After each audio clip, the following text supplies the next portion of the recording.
Welcome back, everyone. Today we're doing a deep dive on something pretty intense, the Doomsday Clock. I'm sure you've heard of it, you know? That clock that tells us how close we are to wiping ourselves out. Yeah, a constant reminder that things could go very wrong very quickly. And as of right now in 2025, it's set at a record-breaking 89 seconds to midnight. 89 seconds. That's the closest it's ever been, right? Yeah, doesn't get much closer than that. So the Doomsday Clock, right, it's not just like some internet meme or something. It's a serious thing. Oh, absolutely. It's maintained by the Bulletin of the Atomic Scientists, and they've been keeping track of this since 1947. 1947, that's just a couple years after Hiroshima and Nagasaki. Wow. It really is. You know, the scientists who worked on the Manhattan Project, they were already pretty worried about the future. I mean, can you imagine that? They created this clock as a warning to the world, really. Makes you wonder what they were seeing and thinking back then. Right. And the way they chose to warn people is interesting, too. They didn't write, like, some boring scientific paper or something.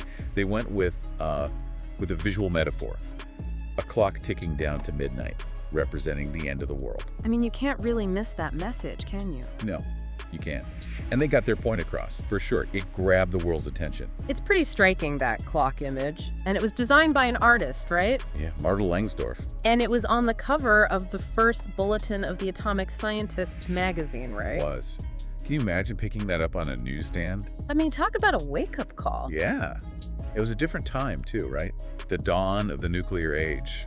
The world was still trying to figure out what it all meant, what this new technology, this power, really meant. I bet it was a lot like, those early days of the COVID-19 pandemic, remember? We were glued to the news, watching the numbers rise, and feeling this dread, this uncertainty. I see what you mean. That sense of what's going to happen next. And the Doomsday Clock has kind of mirrored that feeling over the years. It's moved closer to midnight than further away, reflecting all the global shifts. So it's not just about nuclear war, then? No, not anymore. I mean, nuclear threats are still a major factor, but now they consider a whole range of things. Like what? Oh, climate change, for one. Biothreats, like pandemics. Even things like artificial intelligence. All these disruptive technologies that are emerging. It's almost like a checkup for the entire planet. That's one way to think about it. Okay, so let's go back in time a bit. What were some of those major turning points? The moments that really pushed that clock closer to midnight. Well, one of the first big jumps was in 1949. The Soviet Union tested its first atomic bomb. Okay, so the U.S. doesn't have a monopoly on nuclear weapons anymore. Right, that was a big deal. And it made the risk of a nuclear arms race even greater. So the clock moved to 3 minutes to midnight. 3 minutes? That's scary close. Imagine living with that knowledge. Just minutes away from everything ending. Yeah, and it got even worse just a few years later, 1953. Both the U.S. and the Soviet Union tested hydrogen bombs. Oh, wow. Those are way more powerful than the bombs that were dropped on Japan. Way more powerful. And that pushed the Doomsday Clock to 2 minutes to midnight. The closest it had ever been at that point. It's crazy to think that we were ever that close to the brink. It really puts the Cold War into perspective. I mean, thank goodness there were some moments of relief, right? Yes, there were. Like in 1963, the U.S. and the Soviet Union signed the Partial Test Ban Treaty. That prohibited nuclear weapons tests in the atmosphere, underwater, and outer space. Okay, so that's a step in the right direction, for sure. It was. It was a sign that, maybe, just maybe, diplomacy could work. And it gave people a little bit of hope. The clock moved back to 12 minutes to midnight. 12 minutes? That must have felt like a huge weight lifted. It shows that even in the darkest of times, things can change. Yeah, it does. But of course, the Cold War wasn't over yet. And things got tense again in the 1980s. Especially under President Reagan. Reagan. He was pretty tough on the Soviet Union. He was. His rhetoric, his military buildup, it all fueled fears of a potential nuclear conflict. And in 1984, the clock moved back to 3 minutes to midnight.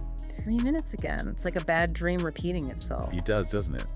But then a few years later, you have the fall of the Berlin Wall in 1989, and then the collapse of the Soviet Union in 1991. The end of an era. I mean, what a moment. Yeah. With the Cold War seemingly over, the world felt a little safer. The threat of a nuclear apocalypse seemed to fade.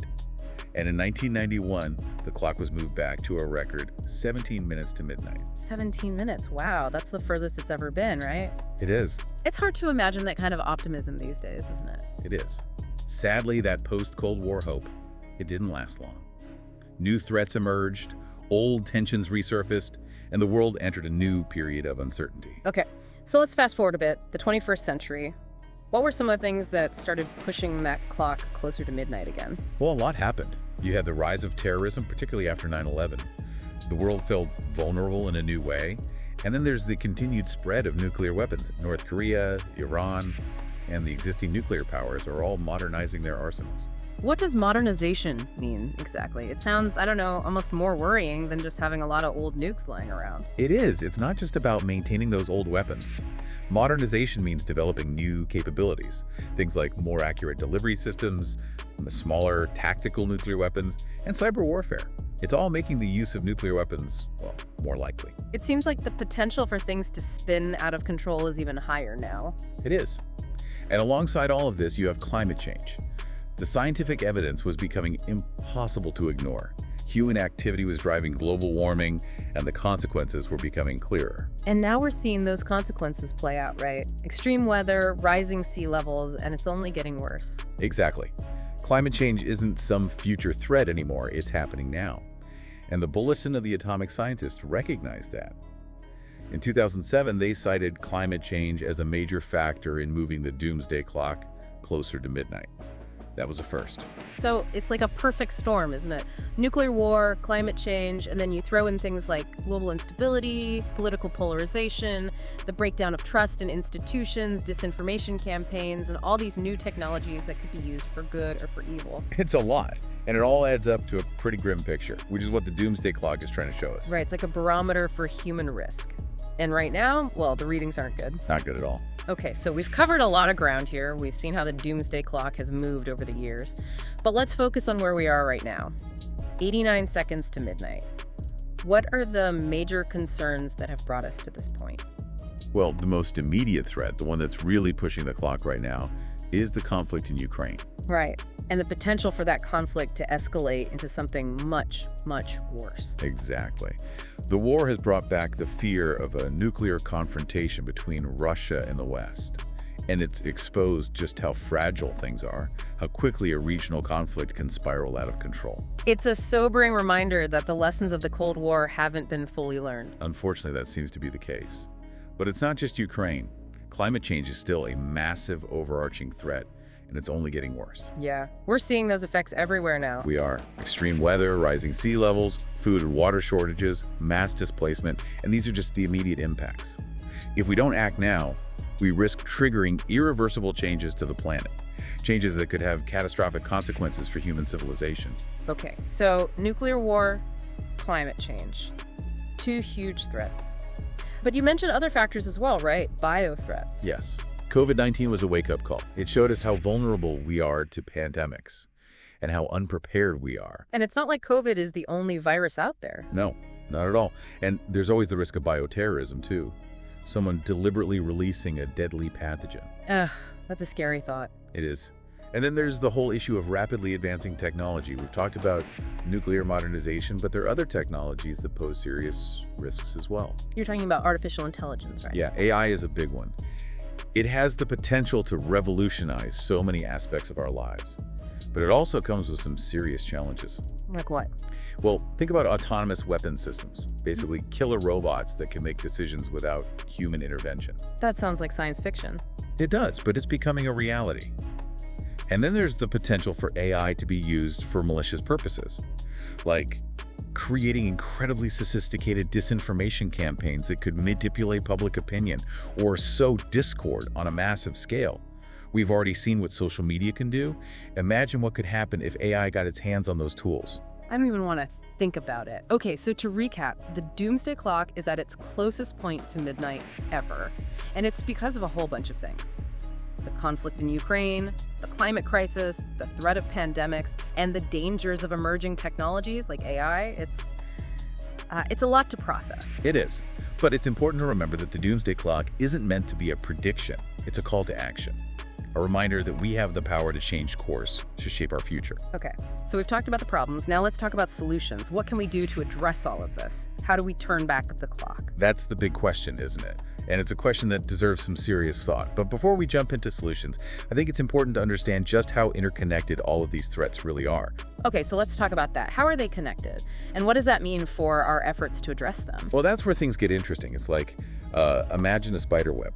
Okay, a spider web. Yeah, each strand of the web, right, Yep. that represents a different threat. Nuclear war, climate change, pandemics, all that stuff. Exactly. You pull on one strand and the whole web, the whole thing vibrates. That's because these threats, they're all connected. They influence each other. They amplify each other. So it's not enough to just focus on one thing at a time. No, it's like putting a Band-Aid on a bullet wound. You need a more holistic approach, right? You got to see the big picture. Makes sense. So how do we start untangling this web of threats? Where do we even begin? Well, I think the first step is awareness, global awareness. We got to get people thinking beyond their own little corner of the world, beyond national borders. So a shift in mindset, recognizing that we're all in this together. Exactly. It's about shared responsibility for the planet, for humanity. And that means building bridges, talking to each other, cooperating, even when it's hard. That sounds pretty tough, especially these days, with all the division and polarization. It's not easy, but it's essential. We got to find ways to overcome our differences and work together. And it starts with, just being willing to listen to each other, to see things from different perspectives. Okay, so let's get a little more specific. What are some things we can actually do to address these threats? Let's start with nuclear war. How do we reduce the risk of that happening? Well, one of the most important things is to strengthen those international arms control agreements and to work towards, the eventual elimination of nuclear weapons altogether. That sounds like a no-brainer, but how do you actually get countries to agree to disarm? Especially when there's so much tension in the world. It's tough. It takes a lot of diplomacy, a lot of trust building, and it means addressing those underlying causes of conflict. Things like poverty, inequality, political instability, all the things that can lead to extremism and violence. So it's not just about disarmament, it's about creating a more peaceful world, period. Right. Peace and security, they go hand in hand. Okay, what about climate change? What can we do to tackle that? Well, shifting to renewable energy is huge. Solar, wind, things like that. We need to get off fossil fuels like yesterday.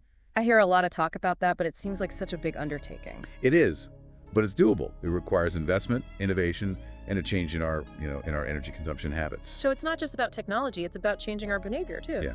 We can all do our part. Drive less, eat less meat, reduce waste. Okay. Nukes? Climate change? What about pandemics? How do we prevent another COVID-19? We need to invest in public health infrastructure. That's a big one. Strengthen those global health surveillance systems so we can detect and respond to outbreaks faster. And we need to develop new vaccines and treatments. And what about bioterrorism? Yeah, that's a tough one. We need better biosecurity measures, for sure, to prevent unauthorized access to those dangerous pathogens. And we got to develop countermeasures, like vaccines and antidotes. It requires international cooperation, too. Okay, so we've talked about nukes, climate change, pandemics. It's a lot. And it can feel kind of overwhelming. What can I, as just one person, actually do to make a difference? That's a question I get a lot. And it's easy to feel powerless, right? But I truly believe that individual actions do matter. Really? But these problems, they seem so big. They are. But think about it. Every choice you make, every action you take, it contributes to something bigger. Okay, so what are some things that I can do? Well, for starters, educate yourself about these issues. The more you understand, the more you can talk to others about it. Share information. Join organizations that are working on these challenges. Knowledge is power. Right. What else? Make conscious choices in your daily life. Walk, bike, take public transportation. Support businesses that are doing things the right way. Okay, those are things I can do. What about voting? Does that actually matter? It absolutely matters. Voting is one of the most powerful tools you have. Support candidates who prioritize these issues: climate change, nuclear disarmament, peace, justice. Make your voice heard. So use my voice, use my vote. What about supporting organizations that are working on these issues? Does that actually help? It does. There are so many amazing organizations out there doing incredible work. Donate, volunteer, spread the word. Okay, so there are things we can do as individuals, but what about the big picture? What needs to happen at the government level, at the institutional level? We need governments to step up. We need policies that incentivize sustainability, that invest in renewable energy. We need international cooperation to address those global challenges, and we need businesses to adopt ethical and sustainable practices too. It's a team effort. Everyone has to play their part. Exactly. It's about creating a global movement for change, a collective awakening. Yeah. We need a new way of thinking, a new way of being in the world. I like that. A new way of being. But it's hard to stay motivated, you know? It's easy to get discouraged when you look at the scale of these challenges. I know what you mean. But we can't give in to despair. Hope is not naive. It's a necessity. Focus on what you can control. Make those conscious choices. Connect with others who share your values. So find your people. Find your tribe. Exactly. The more we come together, the more we can achieve. We have to remember that we have the power to create a better future. Okay, but let's be real for a second. Not everyone is on board with this doomsday clock thing, right? I mean, it's got its critics. Oh, absolutely. Some people think it's too alarmist, too subjective. They say it focuses too much on the negative, on the worst case scenarios. So how do we make sense of that? I mean, it's a powerful symbol, but it's also, it's controversial. It is. But I think the key is to remember what the doomsday clock is actually trying to do. It's not a prophecy, it's a warning. It's a conversation starter. Like a giant billboard with a flashing warning sign. Exactly. And whether or not you agree with the specifics, the message is clear. We're living in a dangerous time. We have to be aware of the risks, and we have to take action. It's like a wake-up call for humanity. It is. It's a reminder that we're not just passive bystanders, we're active participants in shaping our future. And the choices we make today, they matter. They have consequences. They do. So as we move into the final part of our deep dive, the question I want you to think about is this. What does the doomsday clock mean for you? That's a good question. It's not just a symbol, is it? It's a reflection of our choices, of our actions. It is. And it's a reminder that we're all connected. Our fates are intertwined. We have a responsibility to each other, to the planet. Okay, so we've talked about this interconnectedness, but what does that actually mean for us? How do we move from awareness to action? That's where things get really exciting. Oh. And that's what we'll be talking about in the next part of our deep dive. So we've talked about all these huge threats, right? And how they're all connected. It can feel kind of overwhelming, to be honest. Like, what can we actually do? Yeah, I get it. It's easy to feel powerless in the face of all this, but we're not. We really aren't. The doomsday clock, it's not about giving in to fear. It's about, using that awareness to actually do something. I like that. Take action. But where do we even begin? Well, remember that spider web we were talking about? Yeah, the interconnected threats. Right. We can't just focus on one strand. We got to tackle all of them from different angles. Okay, a multi-pronged approach. So what are some of the key areas we should be focusing on? Well, with nuclear weapons, I think one of the most important things is to really push for disarmament. Support those organizations that are working to get rid of these weapons for good, and promote, diplomacy, dialogue between countries that have these weapons. Right, because the more nukes there are, the more likely it is that something bad will happen. Exactly. Whether it's an accident, a miscalculation, or, an intentional act. Yeah. And we got to remember modernization, too. That's a big one. We need treaties that limit the development of new, even more dangerous nuclear weapons. So it's not just about getting rid of the old ones, it's about preventing a new arms race. Exactly. Okay, so what can we do? I mean, besides just worrying about it? Be vocal. Talk to your elected officials. Raise awareness in your community. Support those organizations working on disarmament. Okay, I can do that. What about climate change? That feels so huge. It is huge, but there are things we can all do. Every little bit helps. Drive less, walk more, bike, take public transportation. Think about what you're eating, reduce food waste. All those things add up. Yeah, it's about making different choices. Exactly. And we need to support businesses that are doing things the right way, the sustainable way. But it's not just about individual actions. No, absolutely not. We need systemic change, too. We need to hold our governments accountable. Demand policies that support renewable energy. Okay, what about pandemics? How do we stop the next COVID-19? Well, we've learned a lot from COVID, haven't we? We need to prioritize public health, put money into research and development, make sure those global health surveillance systems are strong so we can catch outbreaks early, and we got to make sure everyone has access to healthcare. And vaccines. And vaccines. Right. But we also have to think about, the root causes of pandemics. Things like deforestation, the wildlife trade, We're encroaching on animal habitats, and that's putting us in contact with all sorts of new pathogens. It's all connected, isn't it? It is. Okay, and then we have all this new technology, AI, biotech. How do we make sure that stuff is used for good and not, for bad? That's the challenge, isn't it? And we have to be having these conversations openly and honestly about the ethics of all this new technology. We need diverse perspectives, not just the tech people, but everyone. And regulations, right? Yes, Yeah. we need guidelines, regulations to make sure this technology is used responsibly. We're going to be proactive, not reactive. Okay, so we need to do all these things, but how it feels like such a big task. It is a big task, Yeah. and it requires something that, that we need more of these days. What's that? Collaboration. We got to work together Yeah. across borders, across cultures. We got to break down those silos and remember that we're all in this together. Yeah, we are. We're all sharing this planet. Exactly. We got to rediscover that sense of shared humanity, of interconnectedness, and remember that there are so many people, so many organizations out there fighting for a better future. So find your people. Find your tribe. Right. Get involved. Yeah. Use your voice. Use your vote. Make conscious choices with your money. Be creative. There's so many ways to make a difference. I love that. So the Doomsday Clock, it's not a prophecy, right? No, it's a wake-up call. It's a call to action. It's a reminder that we have the power to change things. The choices we make today, they determine the future for everyone. So let's make good choices. Let's choose hope. Let's choose action. And let's move that Doomsday Clock away from midnight. Together. Couldn't have said it better myself. Yeah. We have the power. Let's use it. Well, that's all the time we have for today's deep dive. Thanks for joining us. We hope you learned something, felt inspired, and are ready to get out there and make a difference. Future's not set in stone. We get to write it. Clock's ticking, but we still have time. Let's Right. get to work.